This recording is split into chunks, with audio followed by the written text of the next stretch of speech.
বিশ্ব বাণিজ্য সংস্থা বাংলাদেশকে স্বল্পোন্নত দেশ থেকে উত্তরণে সহায়তা করবে বলে জানিয়েছেন সংস্থাটির মহাপরিচালক ডক্টর এনগোজি ওকনজি-ইওয়ালা। শুক্রবার সুইজারল্যান্ডের দাভোসে বিশ্ব অর্থনীতি ফোরামের সমাপনী দিনে মূল অনুষ্ঠানের বাইরে বিশ্ব বাণিজ্য সংস্থা WTOর মহাপরিচালক এনগোজি ওকনজি-ইওয়ালা প্রধান উপদেষ্টা মোহাম্মদ ইউনূসের সাথে এক বৈঠকে এ কথা জানান। বিশ্বের শীর্ষ ব্যবসা প্রতিষ্ঠানগুলোকে বাংলাদেশে তাদের শিল্পের স্থানান্তর করার আহ্বান জানাবেন বলেও জানান তিনি।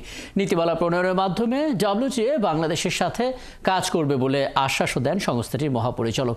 এ সময় প্রধান উপদেষ্টা ডক্টর ইউনূস WTO মহাপরিচালককে জানান, দুঃশাসন এবং অভিজাতদের সাথে সম্পর্কিত ব্যবসায়িক চুক্তি দেশের অর্থনীতিকে ধ্বংস করার জন্য বাংলাদেশ এখন ব্যবসার জন্য উন্মুক্ত।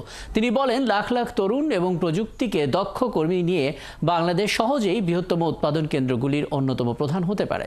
অন্তর্বর্তীকালীন সরকার অর্থনীতিতে গুরুত্বপূর্ণ সংস্কার বাস্তবায়ন এরই মধ্যে করেছে, দুর্নীতির বিরুদ্ধে লড়াই শুরু করেছে। ডক্টর মোহাম্মদ ইউনূস এ সময় বিশ্ব বাণিজ্য ভারসাম্য প্রতিষ্ঠায় WTO মহাপরিচালকের বিভিন্ন উদ্যোগের ভূয়সী প্রশংসা করেন।